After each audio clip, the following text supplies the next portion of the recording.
Bom dia a todos. Queria convidá-los a abrir suas Bíblias em Atos, capítulo de número 2. Muito feliz de estar aqui novamente, agradecido por mais uma oportunidade de poder rever alguns amigos, rever o Jay, rever outros tantos amigos que a gente tem aqui no contexto da Atos. E poder também compartilhar um pouco daquilo que a gente tem aprendido acerca da Palavra de Deus. O tema de hoje, eu penso ser um tema extremamente desafiador, e por ele ser desafiador, eu acho que ele merece não só a nossa atenção e cuidado, mas merece também a nossa sensibilidade. Um texto bíblico, ele não pode só ser entendido, ele não pode ser só compreendido. Não somos gnósticos. A gente não pode olhar para um texto e só entender ele. A gente tem que entender e já encontrar nesse texto um script para encenarmos o papel que Deus nos deu no palco, que é o mundo, que Ele também nos deu para exercermos nesse palco aquilo que Ele nos entregou como papel. Então, a reflexão bíblica, ela não é só uma convocação à reflexão, mas ela também é um desafio à ação, a como a gente pode agir, não de acordo com os nossos padrões, mas de acordo com os padrões de Deus. E não existe coisa mais difícil na vida do que seguir o padrão de Deus. Desde o Éden, somos tentados a agir segundo os nossos critérios, segundo as nossas perspectivas.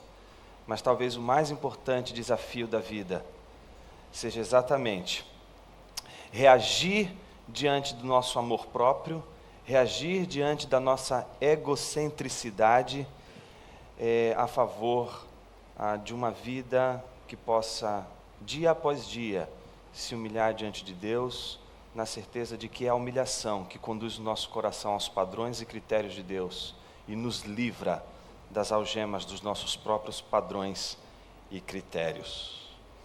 Eu quero muito que nessa manhã a gente possa repensar algumas questões relacionadas a avivamento e generosidade, mas com o coração aberto para aquilo que Deus nos ensina através de sua palavra. Vamos ler o texto, Atos, capítulo de número 2, versículos de número 44 e 45.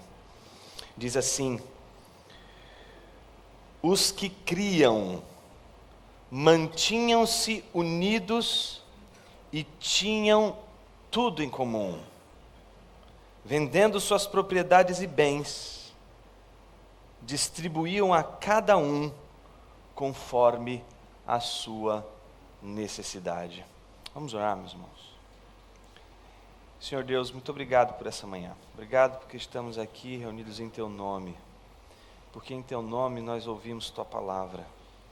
E em Teu nome queremos entender Tua palavra. E em Teu nome queremos cumprir e obedecer Tua palavra. Que a gente possa ouvir, entender e agir conforme o padrão da Tua palavra, conforme o padrão de Jesus Cristo. Assim nós oramos, agradecidos em Teu nome, Jesus. Amém. Queria considerar 3 argumentos importantes hoje em nossa reflexão. Os 2 primeiros argumentos são fundamentais para a gente entender o terceiro argumento, que no fundo é uma retomada, uma releitura de Atos, capítulo 2, versículos 44 e 45, que ora acabamos de ler. Primeiro argumento importante: como a gente vai poder falar de avivamento sem entender avivamento? É necessário entender avivamento. Mas não entender avivamento meramente tendo em vista o conceito de avivamento. Mas no nosso caso, entender o conceito de avivamento na medida em que ele é uma implicação direta à questão da generosidade, à questão da doação, à questão da vida doadora. O que tem a ver avivamento e generosidade. Em primeiro lugar, o que é avivar? Tornar a viver. Tornar a viver é um ato que não pode ser realizado sem cumprir pressupostos. Por exemplo, eu não posso tratar de avivamento com pedra. Eu não posso avivar pedra. Eu não posso encontrar uma pedra no caminho e perceber que ela está morta, porque ela não experimenta a morte, ela não sabe o que é isso. Eu não posso me dedicar em trazer novo ânimo para uma pedra. Não porque eu seja um coração de pedra. Não porque eu seja frio. É que não adianta fazer nada por uma pedra. Uma pedra simplesmente não possui uma natureza para a vida. Pedras não foram feitas para viver. E não sendo feitas para viver, elas não podem ser avivadas. Porque a condição para o avivamento é a morte. Não existe avivamento sem morte. É necessário, portanto, que aquilo que vai ser avivado tenha condições de morrer. Se não tiver condições de morrer, não pode ser avivado. Ter condições de morrer significa ser naturalmente criado para viver, feito para viver. Por isso, a gente não pode falar de avivamento para pedras.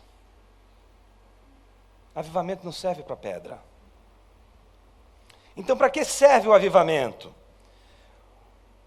Do que falamos quando falamos de avivamento?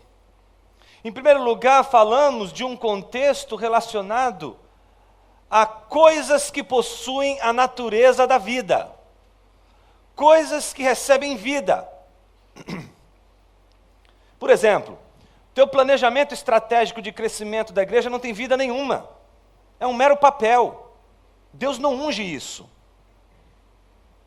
Deus não aviva planejamentos.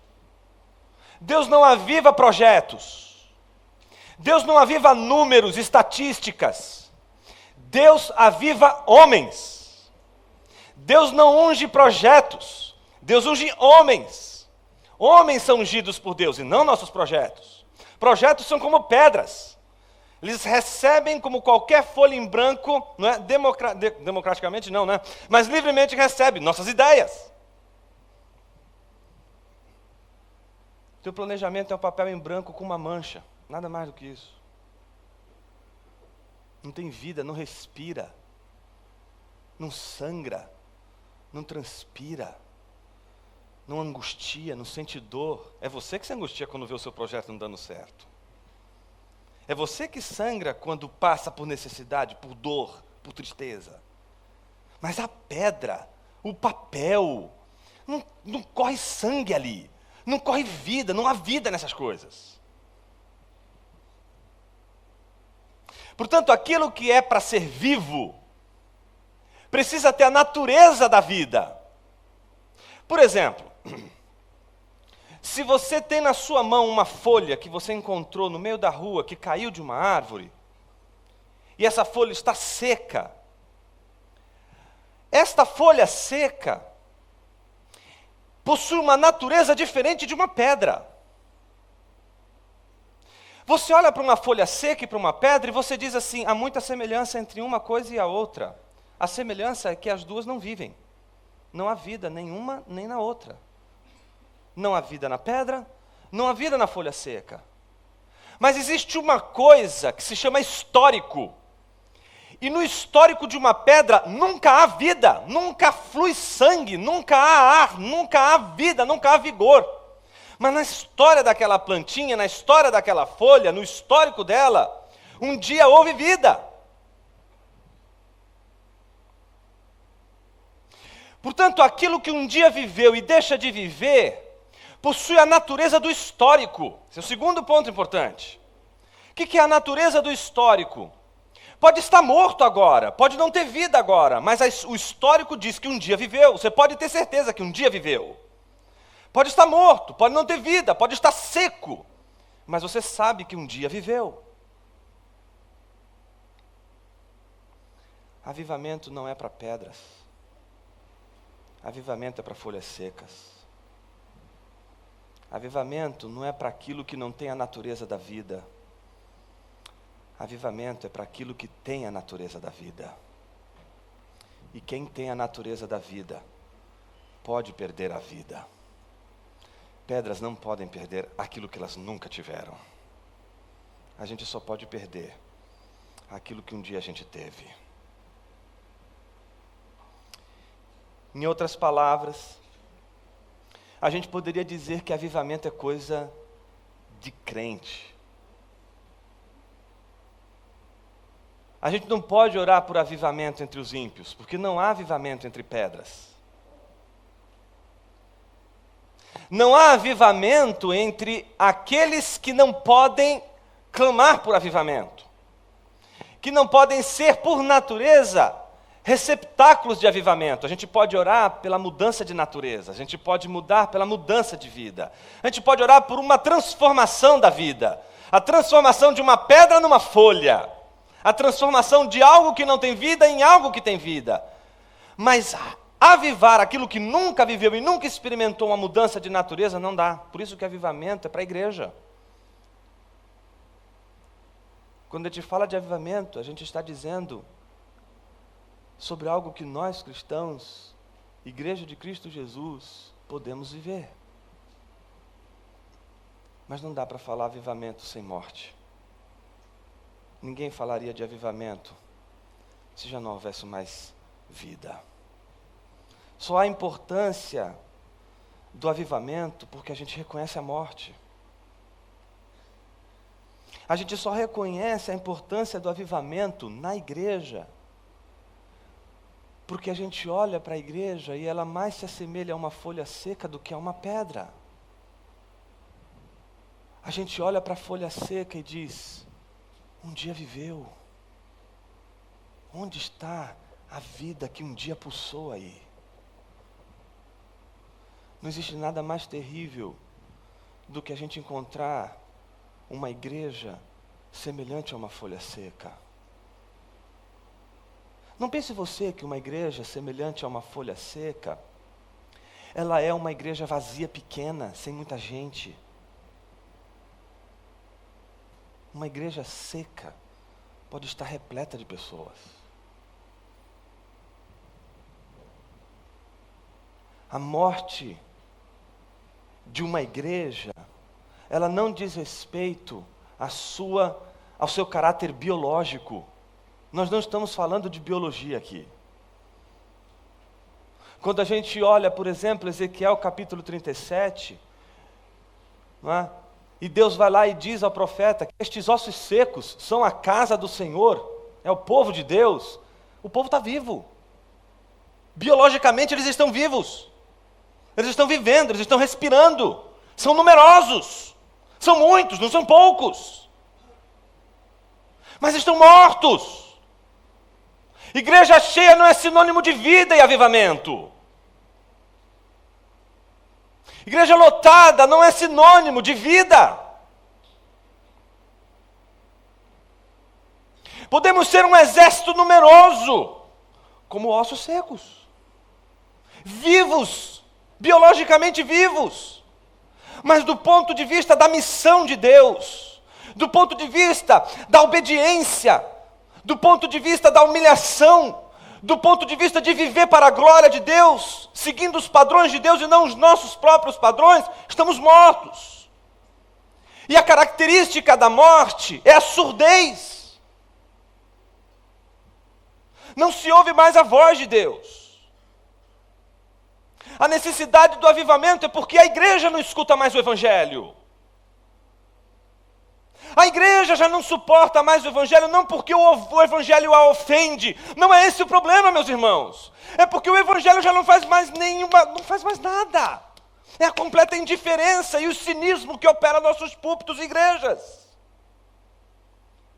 O cinismo não é absolutamente uma reação ao evangelho ofensivo, que você se sente atacado, você se sente agredido. Não, se acontece isso, tem sangue aí no teu coração.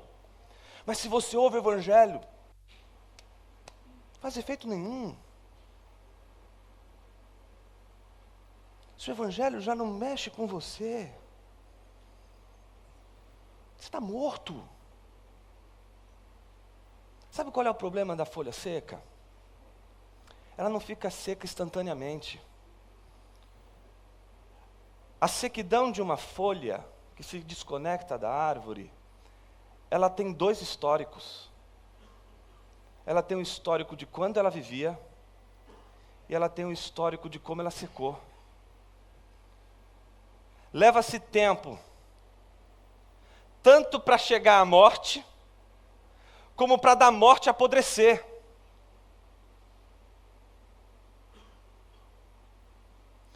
Quando uma folha se desconecta de uma árvore, ela não fica seca instantaneamente como um passe de mágica. Leva tempo para você perceber que você já não corre mais vida em você. Por isso pode ali, no meio de uma multidão, ter aquele calor, ter aquela empolgação, mas já tá morto. E o tempo vai mostrar que aquilo ali vai secar.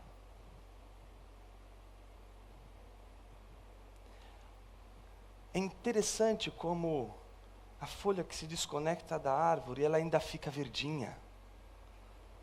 Ela ainda guarda as marcas de alguém que ainda vive. E esse é o engano. E esse engano só vai ser desfeito com o tempo. A gente só descobre que a gente se perdeu com o tempo. E aí vem a grande pergunta: como a gente se perdeu, Jonas? Como o povo de Deus pode perder a vida? Como o povo de Deus pode perder a paixão pelo Evangelho, pela palavra de Deus, e simplesmente não mais ouvi-lo, não mais ouvi-la? Se existe um motivo que leva à morte da igreja, esse motivo é um só: idolatria.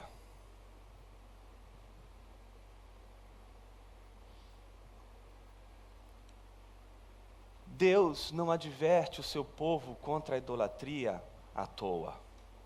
O primeiro mandamento não é uma orientação de Deus para o seu povo, não é?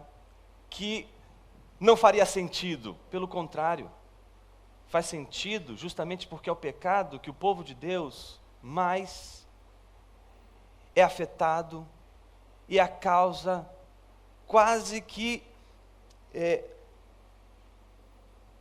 sempre de nosso esfriamento.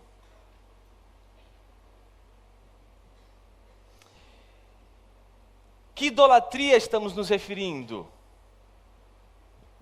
De qual idolatria estamos considerando nessa manhã? Aquela idolatria que já está presente no Éden, que já está presente no momento em que o homem não entende o fundamento da natureza da comunhão com Deus. Quando o homem perde a noção de que a sua vida depende da maneira como ele corresponde à vontade de Deus.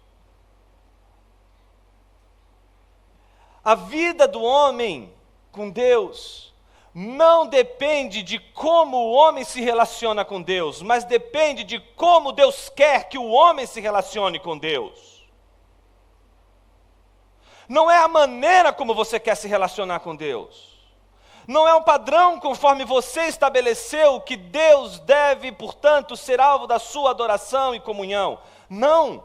É o padrão que Deus estabeleceu pelo qual Ele quer que você tenha comunhão com Ele. Não é o meu padrão, não é o seu padrão, não é o meu critério, não é o seu critério. É o critério de Deus que mantém a vitalidade, que mantém a nossa comunhão com Ele. E se existe um fundamento da comunhão com Deus baseado em um padrão, esse padrão é o da doação. E aqui a gente caminha para o segundo ponto, segundo argumento. Esse é o padrão da generosidade. Um padrão teológico, um padrão bíblico. Não é um padrão sociológico, não é um padrão econômico, não é um padrão baseado numa teoria socioanalítica, não é um padrão baseado em absolutamente nenhuma teoria humana, é um padrão teológico, é um padrão bíblico. Que tipo de generosidade é essa a que nos referimos? É uma generosidade que reflete a natureza do ser de Deus. Jonas, o que está na base dessa natureza do ser de Deus? A compreensão de Deus como trino.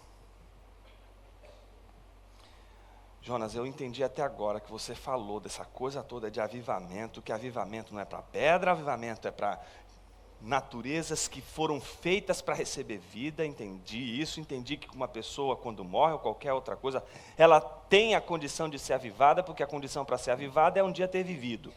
Entendi isso. Entendi que uma das causas da morte na igreja, se não a causa mais importante, é a idolatria. Entendi que a causa dessa idolatria, que Deus já adverte o seu povo lá nos 10 mandamentos, logo no início, ela tem a sua origem no Éden.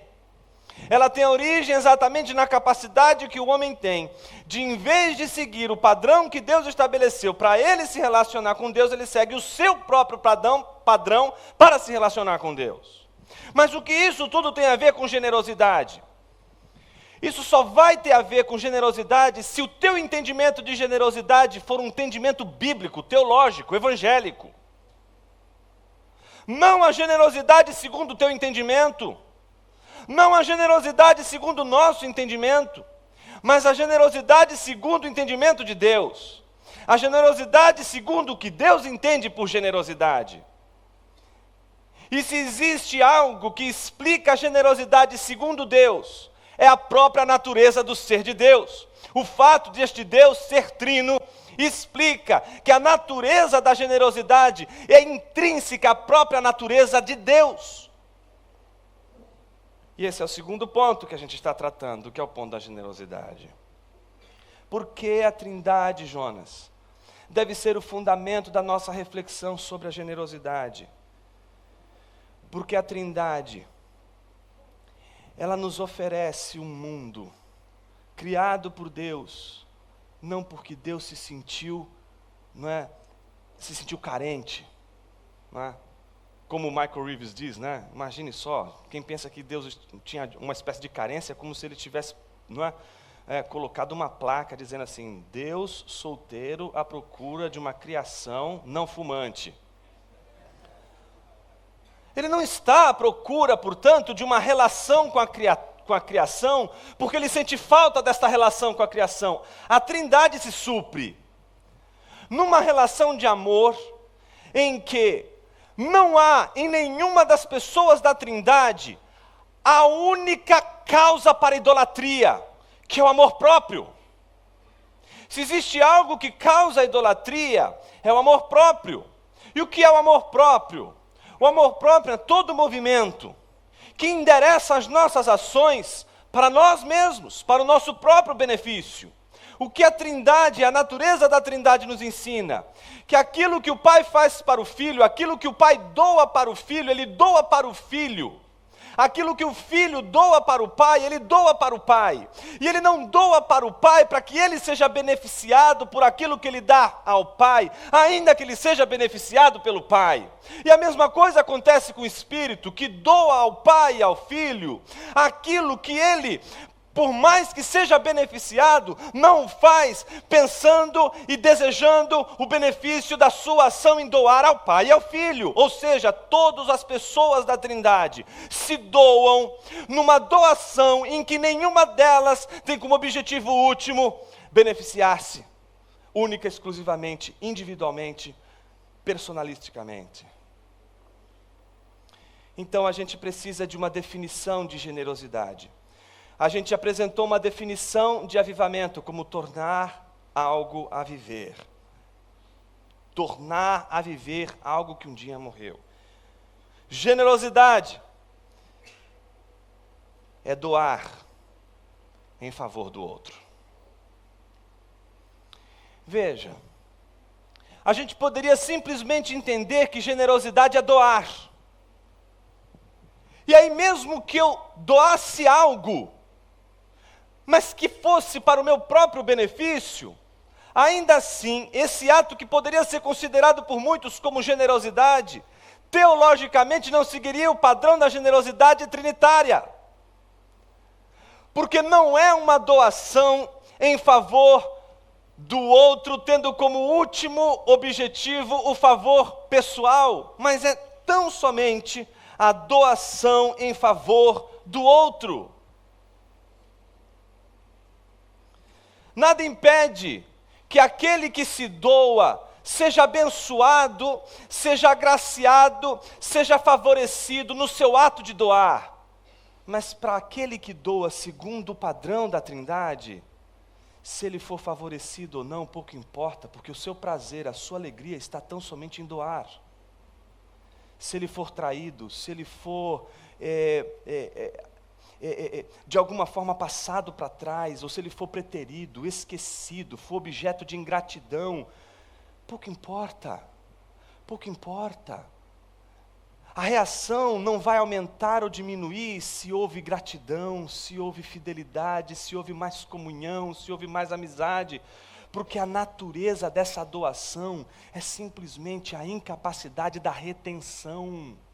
O que a Trindade nos ensina é que a natureza de Deus não é uma natureza retentora. O amor próprio é aquilo que nos força a reter as coisas para nós mesmos. A gente quer reter, a gente quer guardar, a gente quer tratá-la de alguma forma como nossa propriedade, como aquilo que a gente pode garantir.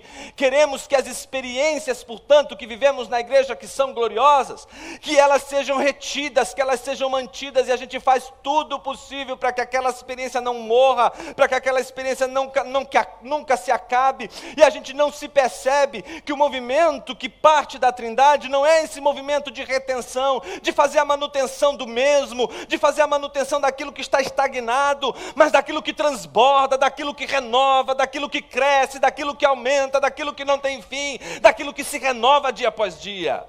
O movimento da retenção é o movimento daquele que tem medo de morrer, mas aquele que quer renovação tem que aprender a morrer todo dia, tem que morrer todo dia, tem que aprender a terminar histórias todos os dias, tem que aprender a concluir histórias todos os dias, e é na conclusão dessas histórias que acontecem renovações. Somos péssimos para terminar histórias, péssimos. Haja vista, por exemplo, as grandes crises nas sucessões pastorais. Como fazemos mal à sucessão pastoral em nossos dias? Como tratamos mal e consideramos de uma maneira equivocada aquele a quem Deus coloca em nosso caminho para ser aquele que vai dar continuidade à obra, e aquele que Deus coloca em nosso caminho não para ser o sucessor, mas para ser o amigo, para ser aquele que está do nosso lado. A gente não sabe, a gente às vezes fica confuso. E aí na hora de fazer aquilo que precisa ser feito, e tratar as coisas como elas devem ser tratadas, a gente não sabe, porque a gente vai deixando tudo ocorrer. A gente quer que, é como se a gente pudesse estagnar as coisas de uma tal maneira e pudesse eternizar o nosso poder, nos eternizar. A idolatria do amor próprio não sabe trabalhar com a nossa natureza frágil, com a nossa natureza que passa. E aí a gente, quando percebe que a igreja tem aqueles momentos em que ela não tem mais aquele vigor, a gente acha que acabou o ministério, a gente quer abandonar. Meus irmãos, a experiência que Deus nos ensina através de sua palavra e do ser de Deus, de que se a gente não encontrar na natureza do ser de Deus, o modelo para o ministério, a gente, em vez de buscar o transbordamento, a gente vai buscar a retenção. O que é a criação? A criação é o transbordamento da Trindade. Não é o fato da Trindade sentir falta, é o fato da Trindade, não é, transbordar.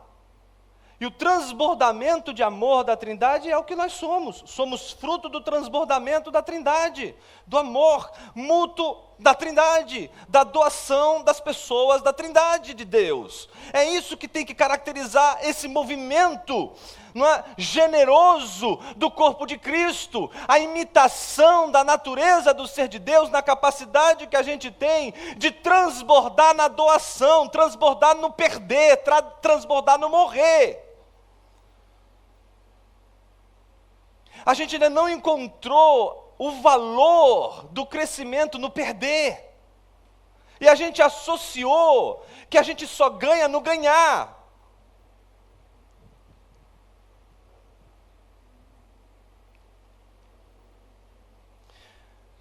Mas assim como o avivamento tem um pressuposto, a generosidade também tem um pressuposto. Qual é o pressuposto da generosidade? Ter para dar e ter um outro para receber.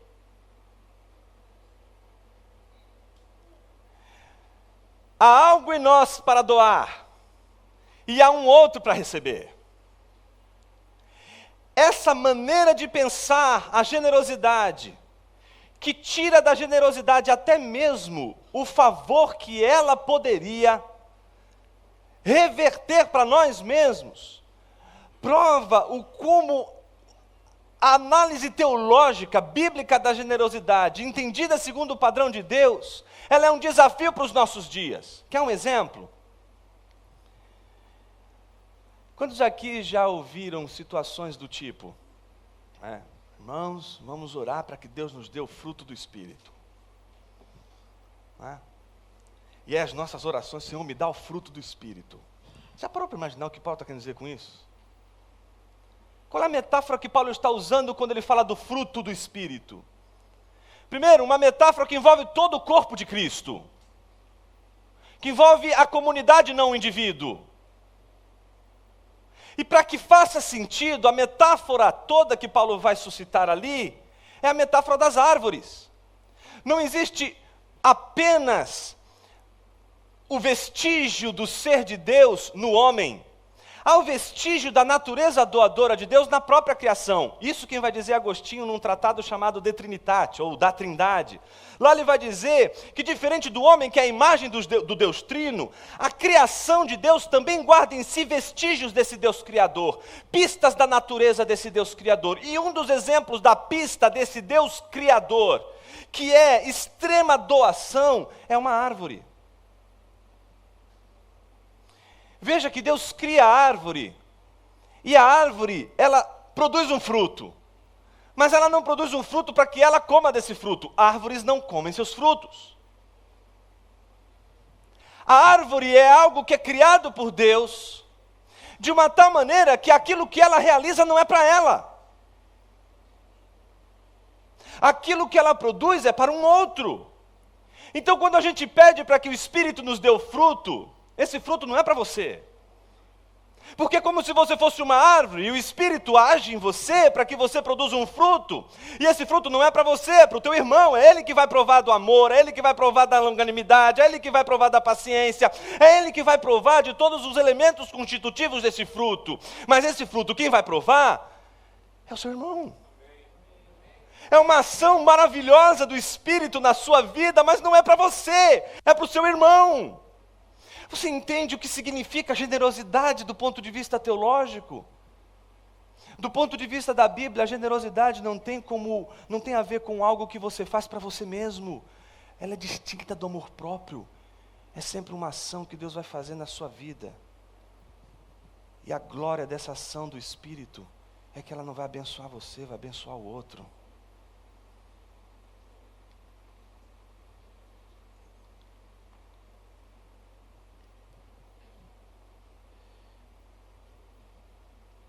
Uma das coisas importantes que o conceito bíblico de generosidade nos ensina é que o amor próprio, ele nos torna escravos de uma perspectiva da doação que sempre precisa acompanhar uma vantagem, sempre precisa acompanhar algo que eu preciso ganhar. Mas no momento em que o doar é entendido não mais como algo que pode me abençoar ou não, e tanto faz se vai me abençoar ou não, porque o objetivo da doação não sou eu mesmo, mas é o outro. Então a gente experimenta o que de fato é a doação. Terceiro e último argumento. E para esse último argumento, como eu disse no início, eu gostaria de retomar o texto de Atos, capítulo 2.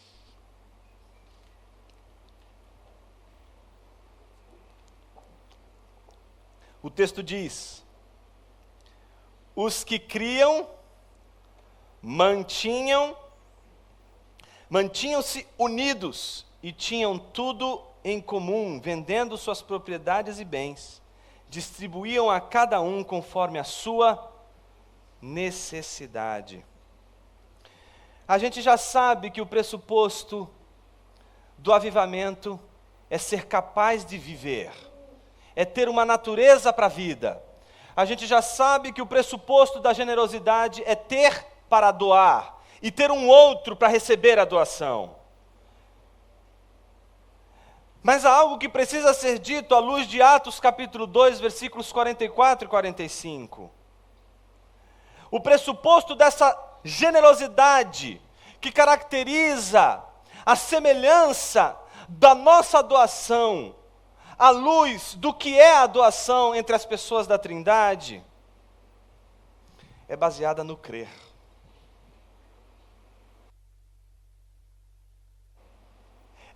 O crer é algo que nos ensina o padrão de Deus para a generosidade. O que isso significa? Que a ausência da generosidade na vida da igreja é fruto de frieza espiritual.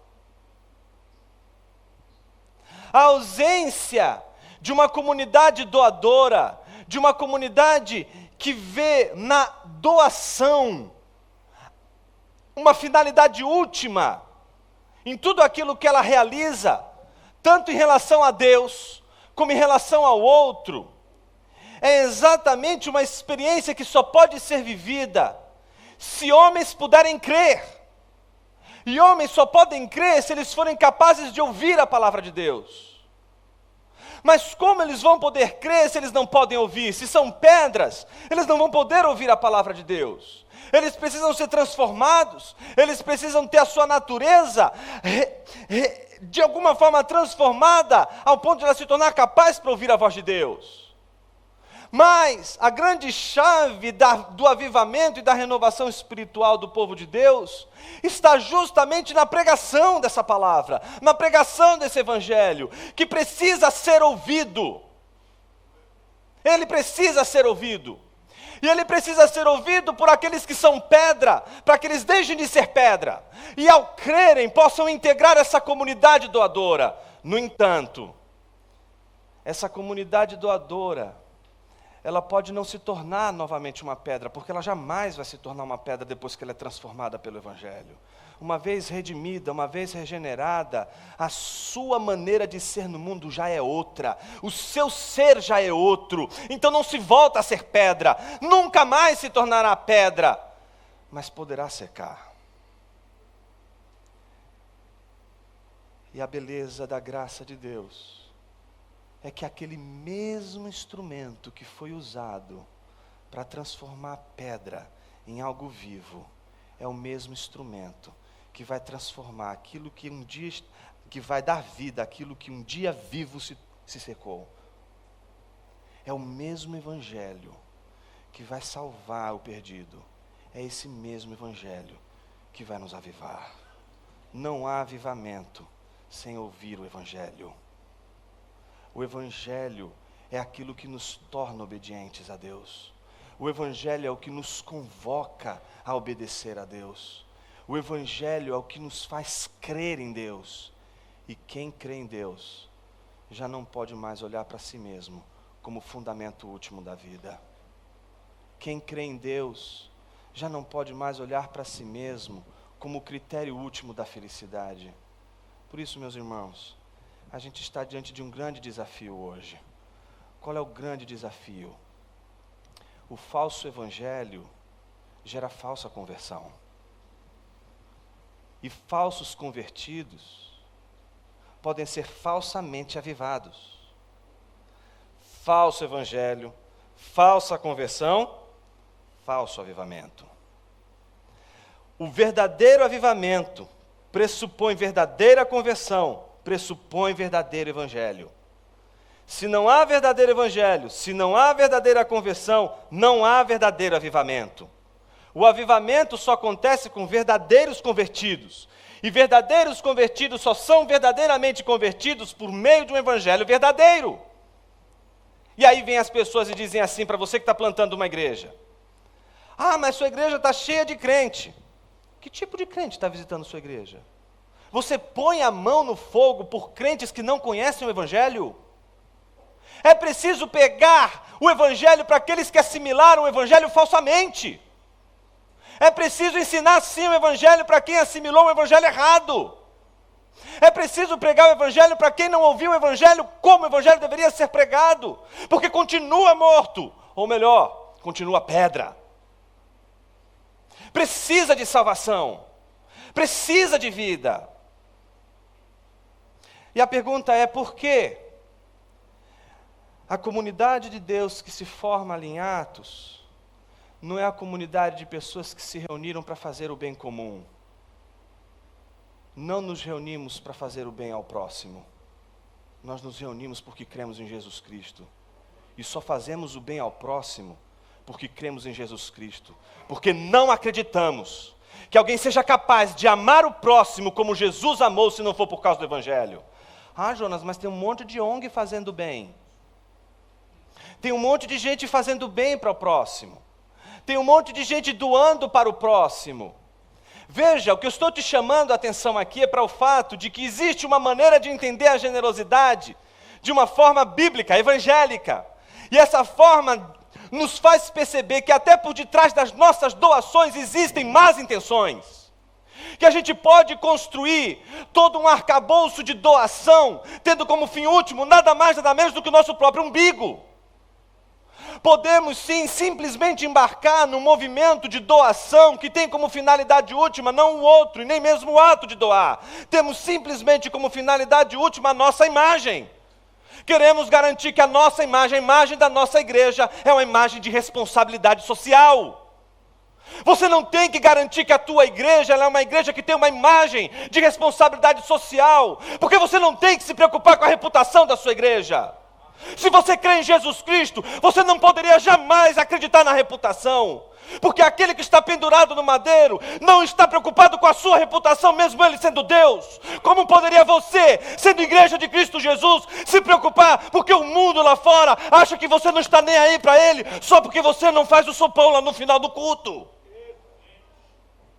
Só porque você descobriu que além do sopão, que é algo que precisa ser feito sim, existe algo muito mais importante que vai unir aquela comunidade, vai fazer aquela comunidade ser verdadeiramente doadora, que é o Evangelho. É o Evangelho que vai fazer você dar o que você não tem, meu irmão. É o Evangelho que vai fazer você olhar para os teus pés sujos e vai dizer o seguinte: eu vou lavar o teu pé sujo, meu irmão. Eu não preciso dos meus pés limpos para lavar os teus pés. Uma comunidade doadora, ela se espelha no exemplo de Cristo Jesus. O que Jesus quis ensinar para os seus discípulos. O último ensino dele foi a mesa. Quando ele chega ali à mesa, ele já tinha marcado com os seus discípulos. Ele já tinha combinado tudo com os seus discípulos. Todo mundo tinha que ter tomado banho, tudo bonitinho, à noite estava tudo preparado, estava tudo certo. O cenário está montado, existe ali uma mesa. Existe logo na entrada uma bacia, existe água, toalha, está tudo ali montado. Só que só tem os convivas, não tem o servo, não tem o escravo. Então imagine a cena de Jesus sentado à mesa e entrando um por um. Olha lá para a bacia. Ah, não. Por que eu vou servir aqui? Não vou servir. Por que eu vou lavar? Não, imagina. Aí eles vão e sentam à mesa com os pés sujos. Vai sentando um por um. Vai sentando um por um. Quando Jesus vê que todos estão sentados, a Bíblia diz que ele tira a capa. E agora ele é o único sem capa. Ele agora está como o único que poderia servir. Aquele que sem capa, sem nenhuma capa, iria fazer o que o servo deveria ter feito naquele dia. Deita água na bacia, coloca a toalha, e eu fico imaginando a igreja, quer dizer, os discípulos, né, constrangidos. E o constrangimento é o seguinte: por que eu não fiz isso antes? Sabe por quê? Porque você se ama demais, irmão. Você não serve porque você é preocupado com a sua reputação. Você está preocupado com o que os outros vão achar de você. É o mesmo princípio daquele que faz responsabilidade social, não porque ele precisa fazer o bem, mas porque está preocupado com a reputação dele, com o que os outros vão achar. Então Jesus Cristo começa a lavar os pés de todos os discípulos, não é? E aí chega um. Quem é esse um? Pedro, né? Tinha que ser. E aí Pedro diz: Senhor, o que o Senhor está pretendendo fazer? Pedro é a imagem do homem piedoso, viu? É o homem piedoso, o homem que entende que Jesus é Senhor, conhece o Evangelho, não é? Ele sabe tudo, sabe a teologia da doação, sabe o que é generosidade, sabe tudo isso. Então, na hora que Jesus chega, ele diz: o que você está pensando em fazer, Jesus? Jesus claramente disse, né? Já conhecendo o coração de Pedro, o que eu vou fazer você não vai entender. Então deixa eu fazer, depois eu explico. O que Pedro faz? Não, Senhor, não vai lavar meu pé, porque aqui eu sou servo do Senhor, é o Senhor. Não vai lavar meu pé, pronto. Aí o que Jesus diz a ele? Você não vai ter parte comigo se você não deixar eu lavar o teu pé. Olha como Pedro vai de 8 a 80, não tem equilíbrio nessa igreja, quer dizer, em Pedro. É 880, ou é responsabilidade social, ou é evangelização. Ele não consegue, é ou 880, ele quer um ou outro. Então, de um lado ele vai para o outro. Na mesma hora de Senhor, lava a cabeça, lava a orelha, lava tudo. Eu fico olhando Jesus assim, pensando, imaginando, Jesus olhando para Pedro assim: Pedro, você tomou banho. É só o teu pé que está sujo. Eu só quero lavar seu pé. Sabe o que aconteceu naquele dia? Jesus lavou os pés de todos os discípulos. E pela segunda vez, pelo menos do ponto de vista da narrativa que a gente sabe, Jesus se sentou à mesa com os pés sujos. A primeira vez foi quando ele foi convidado por Simão. E ele era o convidado especial da noite, daquele momento, daquele jantar, melhor dizendo. Ele iria ensinar ali. Mas ele não foi recebido por um servo de Simão que lhe lavou os pés. Não. Simão sequer deu um beijo no rosto de Jesus. Sequer o recebeu como deveria receber, como diz o protocolo.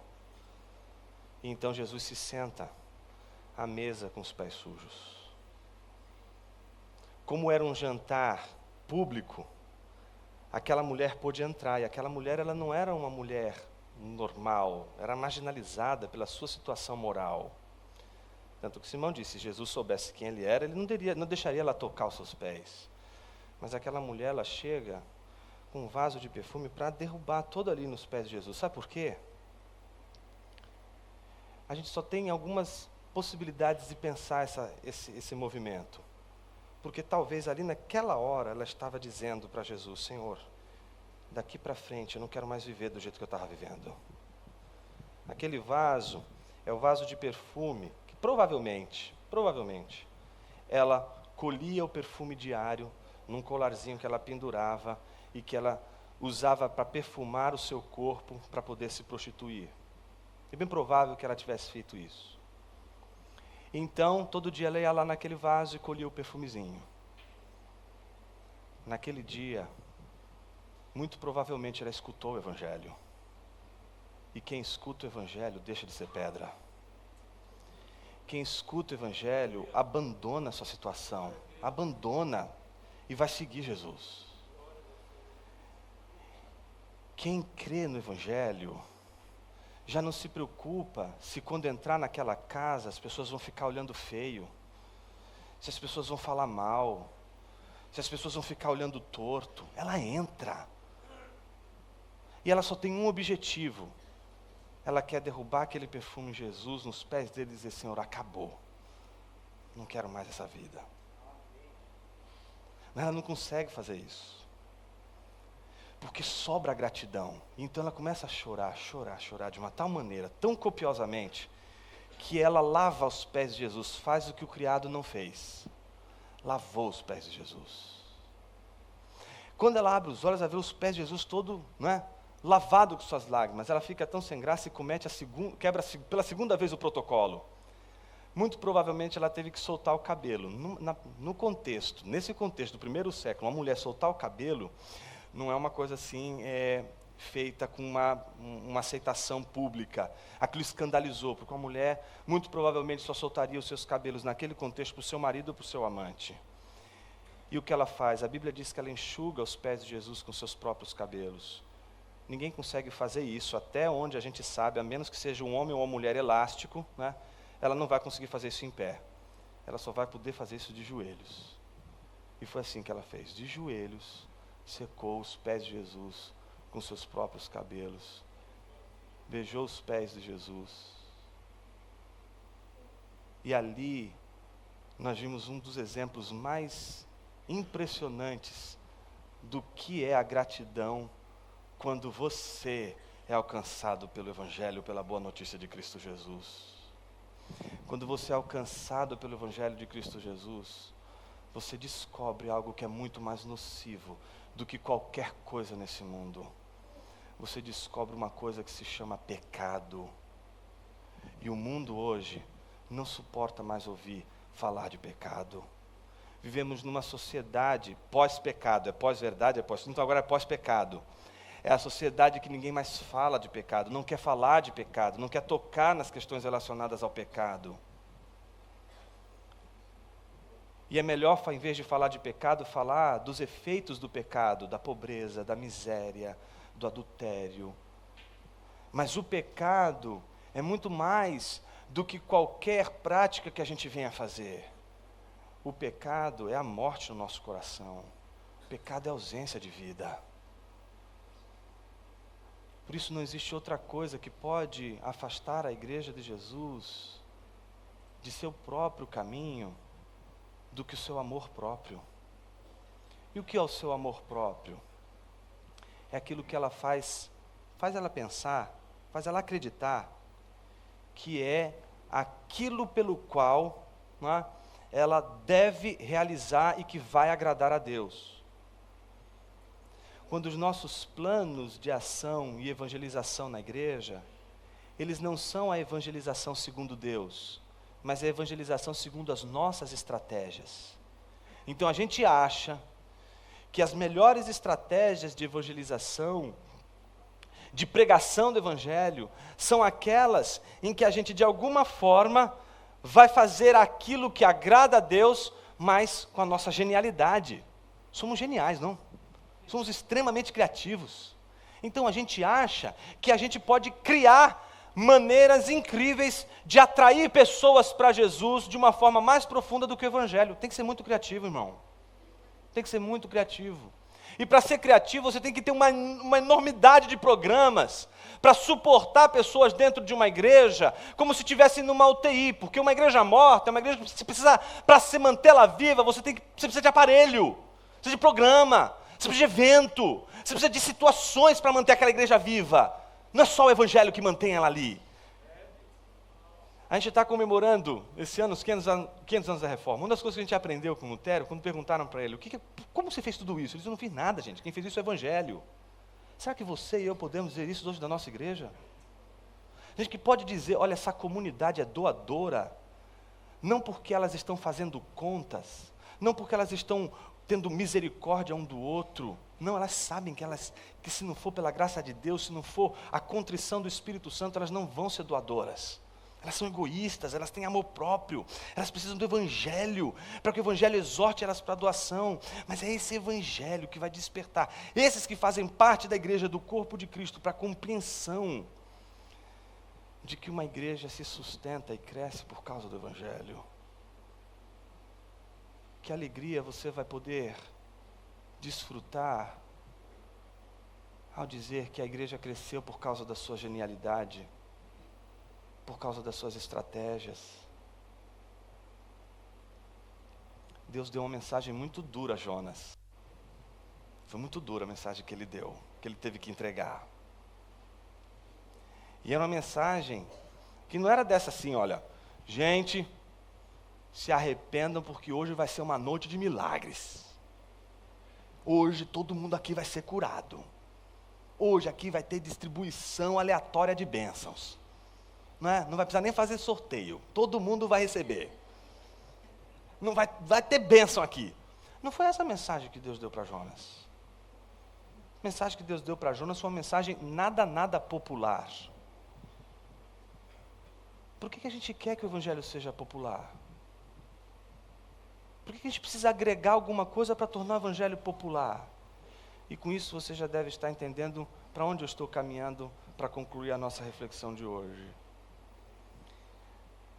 A igreja é doadora. A igreja ela não é centrada em si mesma. Não pode. Mas ela não faz isso por outro motivo, senão pela fé em Cristo Jesus. Não é um Estado forte e poderoso que obriga a igreja a ser doadora. É a conversão. É uma conversão genuína que transforma pessoas egoístas, que amam a si mesmo, em pessoas doadoras, que espelham a Trindade, que não são capazes de doar apenas para uma classe, mas eles são capazes de doar para ricos e pobres. Sabe por quê? O convertido, ele entende que todos os homens são miseráveis, todos os homens são pobres. A gente precisa descobrir qual é a nossa pobreza. Que tipo de pobreza é a pobreza que o Evangelho quer suprir? E me parece que a primeira e mais importante pobreza que o Espírito de Deus quer suprir no seu povo é a pobreza da submissão, da devoção e da humilhação diante de Deus. A gente não teme mais a Deus. E onde não há temor, não há avivamento. A ausência de temor nos torna frios para ouvir o Evangelho, mas nos torna extremamente atentos para o que é pragmático. Em nenhum momento aqui eu estou querendo dizer que a doação da igreja e a maneira de ela atuar no mundo com responsabilidade social é algo nocivo. Mas eu estou tentando dizer aqui que há muita possibilidade de a responsabilidade social na nossa igreja ser uma fuga da nossa responsabilidade com o Evangelho.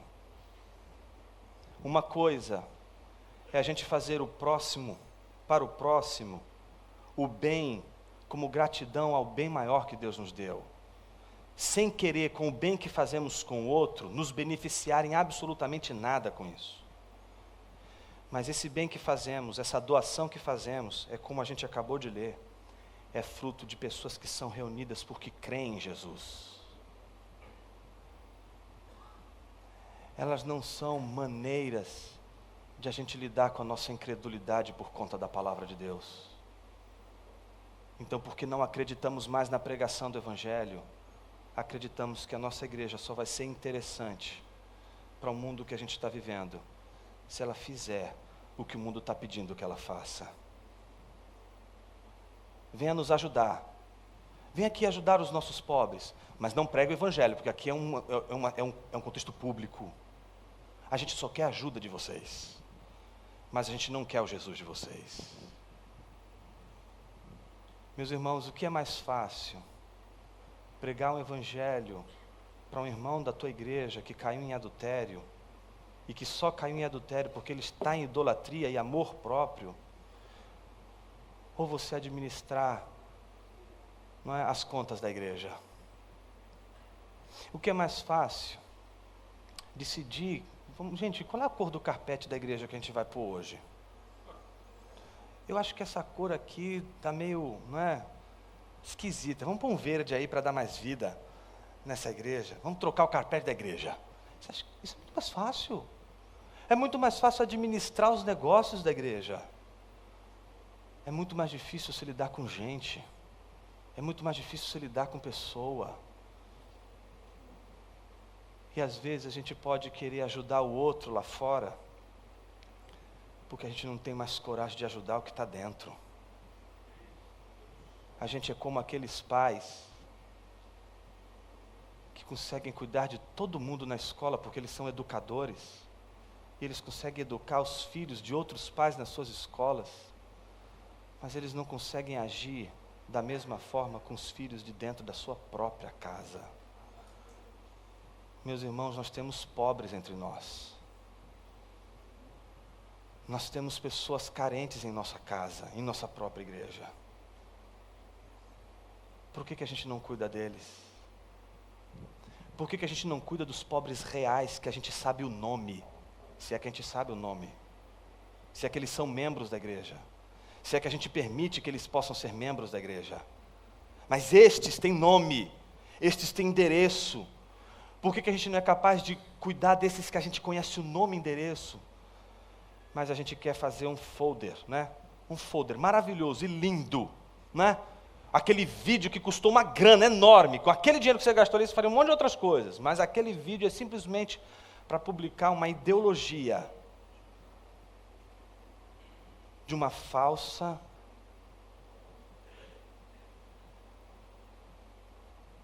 e, por que não, miserável confiança em si mesmo. Meus irmãos, por que nós cremos em Jesus? Nós cremos em Jesus porque Ele nos deu aquilo que nós queremos que Ele nos dê? Ou nós cremos em Jesus porque Ele deu o que a gente precisava, não o que a gente queria? Me parece que quando a gente está diante de Deus, a generosidade ela surge, mas não como uma maneira de expressar o meu padrão de generosidade, mas como uma maneira de expressar a generosidade de Deus. Jonas, a gente não pode ajudar as pessoas? Meu irmão, se você entendeu isso do sermão, eu acho que você não entendeu ainda o que a gente está dizendo. Eu acho que se você não fizer isso, você está gravemente precisando de avivamento. O que a gente está defendendo hoje aqui é uma só coisa: de que se a gente tiver que doar, que a gente doe como Jesus. Como Jesus doou. Como Jesus doou. Jesus não doou simplesmente porque Ele queria algo para Ele. Ele doou porque no final da doação, quem era glorificado era o Pai. Ele fez isso para a glória de Deus. Ele não fez isso para que hoje você pudesse reconhecê-lo como alguém moralmente, não é? Um mártir. Não. Ele fez aquilo por obediência, fez aquilo por amor. O que Deus está te pedindo é muito mais do que os teus planos para o crescimento da igreja. O que Deus está pedindo não é que você adore a Ele e cultue a Ele como você quer e como você acha que você deveria fazer, mas é como Deus quer. E Deus nos ensinou que desde o dia em que Ele criou e plantou o jardim no Éden, e colocou o homem nesse jardim, ele estava dizendo para o homem: esse jardim não é teu, esse jardim é doação. O homem não soube entender o que é a doação, porque ele não soube o que é doar sem amar a si mesmo. Ele amou a si mesmo, quis reter, foi expulso do jardim, mas guardou no coração o desejo de ser protegido e seguro, como ele sentia no jardim. E o nome que ele deu para isso foi cidade. A cidade é a imitação do jardim, mas a cidade não é o jardim. Não há proteção na cidade, não há guarda na cidade, não há segurança na cidade. E esse homem que vive hoje na cidade pode ser transformado, não mais no cidadão desta cidade feita pelos homens, mas ele pode ser transformado no peregrino dessa cidade, num cidadão de uma outra cidade, que é muito parecida com o jardim. Ela não foi feita pelas mãos dos homens, ela foi feita pelas mãos de Deus. E um dia essa cidade vai descer das mãos de Deus, e vai chegar até nós, como lugar de Deus para nós, como graça de Deus para nós. Não uma cidade que nós forjamos segundo a nossa imagem e semelhança, não um projeto de cidade que a gente inventou, mas a cidade que Deus nos entregou, a cidade que Deus fez para que nós pudéssemos nela morar. Meus irmãos, a gente precisa urgentemente de uma nova e importante eclesiologia. Essa nova e importante eclesiologia não é nada mais, nada menos do que a velha eclesiologia dos peregrinos. Não fomos criados para este mundo. O que estamos fazendo não é para este mundo. O que estamos realizando vai ficar aqui. Você vai eternizar o teu nome nessa cidade. Você pode fazer as coisas mais grandiosas nessa cidade para ter o teu nome eternizado. Mas só existe uma ação que vai te permitir viver na cidade celestial. E essa ação depende do Espírito Santo de Deus, que dá vida.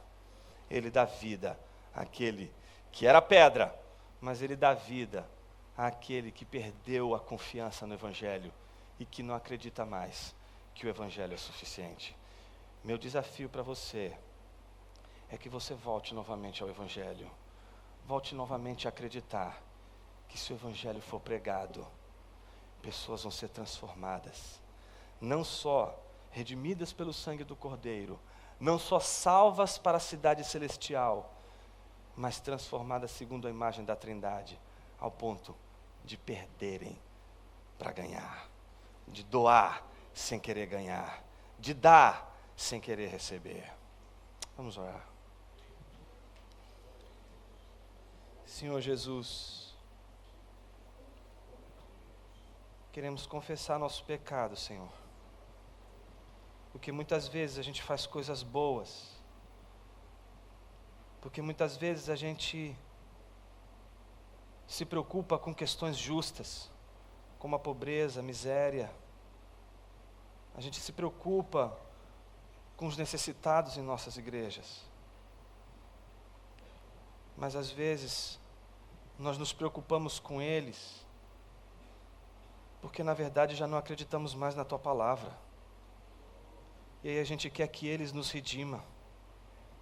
A gente quer que o nosso trabalho, nossa dedicação para o pobre, para o sofrido, possa nos salvar do pecado que estamos escravizados. Tem misericórdia dos pobres à nossa volta, mas tem misericórdia também de nós que não conseguimos mais acreditar no Evangelho.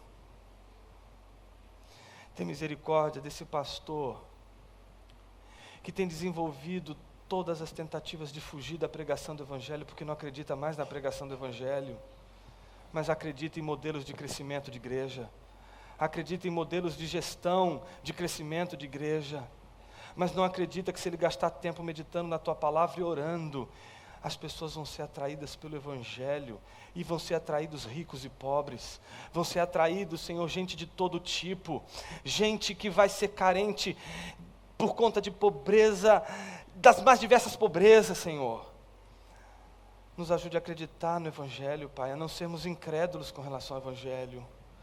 Nos ajude a perceber que se o Evangelho, ele é realmente pregado em nossas igrejas, a gente vai ter compaixão dos sofridos.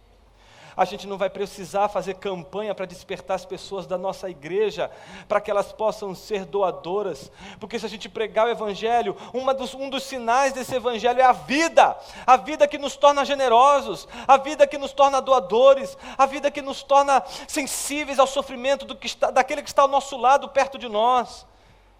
Nos ajuda, Senhor, a acreditarmos mais uma vez no Evangelho, que faz perceber o quanto nós somos miseráveis por não conseguirmos mais ouvir o Evangelho. Nos ajuda, Senhor, a não acreditarmos nas ideologias. Por que a gente precisa de uma ideologia como o marxismo, por exemplo, para pensar generosidade se temos a Trindade? Por que a gente precisa recorrer a ideologias humanas, a teorias humanas de análise política e social, quando temos a doutrina da Trindade tirada da tua Bíblia para nos ensinar o que é sermos generosos? Porque nossas mulheres, Senhor, para lutar contra o machismo, que é uma luta justa, elas precisam recorrer ao feminismo. Por que elas não podem recorrer à tua própria palavra, a doutrina da queda, a doutrina lá do Éden, Senhor, representada na tua palavra? Por que a gente não pode recorrer no Evangelho e recorrer ao Evangelho para encontrar no Evangelho as saídas para os problemas que estão à nossa volta? Por que a gente tem que se inspirar em ideologias que têm outros deuses, que tem outros senhores? Porque, Senhor, a gente não consegue acreditar que o teu Evangelho é o Evangelho do Rei que não é só da nossa igreja, mas o Rei do universo, o Rei que está vendo a situação do nosso país hoje. Meu Deus, nós nos arrependemos pela situação desse país, porque esse país está assim porque não pregamos o Evangelho, não é porque nós ajudamos os pobres, não é porque nós não fazemos justiça social, é porque nós não cumprimos a missão básica, que é anunciar o teu Evangelho, que é pregar o Evangelho, porque quando o teu Evangelho é anunciado, um homem corrupto, ele é transformado. Mas nós estamos entre os corruptos, Senhor, perdão pelo nosso pecado, perdão porque a corrupção está na nossa casa, perdão porque a corrupção faz parte da nossa vida fria, da nossa vida distante do Evangelho. Traz vida novamente, Senhor, porque a vida traz temor do Senhor. Nos livra do temor dos homens, Senhor, que faz a gente se preocupar muito mais com o que os homens vão pensar de nós do que o Senhor vai pensar de nós. Nos ajude a deitar a nossa cabeça no travesseiro, Senhor, e a não acreditarmos que a boa obra que a gente fez foi capaz de nos redimir. Não, Senhor, não são as nossas boas obras que nos fazem chegar até o Senhor, é a tua boa obra, Senhor. Então tudo aquilo que a gente faz, Senhor, toda a nossa obra de justiça, toda a nossa obra de responsabilidade social, já não é mais uma maneira de agradar o Senhor e nem mais de agradar homem nenhum. Já não mais queremos agradar homens quando fazemos o bem, já não mais queremos provocar nenhuma espécie de salvação da nossa reputação entre os homens quando fazemos o bem aos homens. Nós, na verdade, não queremos sequer fazer o bem aos homens para ganhar o teu coração. Na verdade, nós já queremos fazer o bem aos homens porque o teu coração nos ganhou. E ganhando o nosso coração, fazendo bem aos homens, é só uma maneira, Senhor, uma das maneiras de dizer, eu te amo. Não é mais uma maneira de ganhar o teu coração, de ganhar a salvação, de ganhar a redenção por meio das obras, mas é uma maneira de dizer obrigado. É a doação que é capaz de reconhecer que nada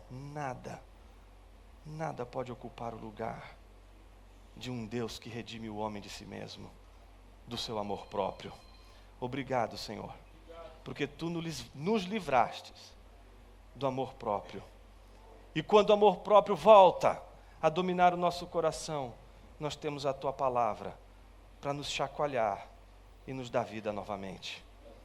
E a vida virá todas as vezes que olharmos tão somente para o Senhor e para a Tua palavra e realizarmos a maior de todas as bênçãos da conversão, o autoesquecimento. Em nome de Jesus oramos. Amém.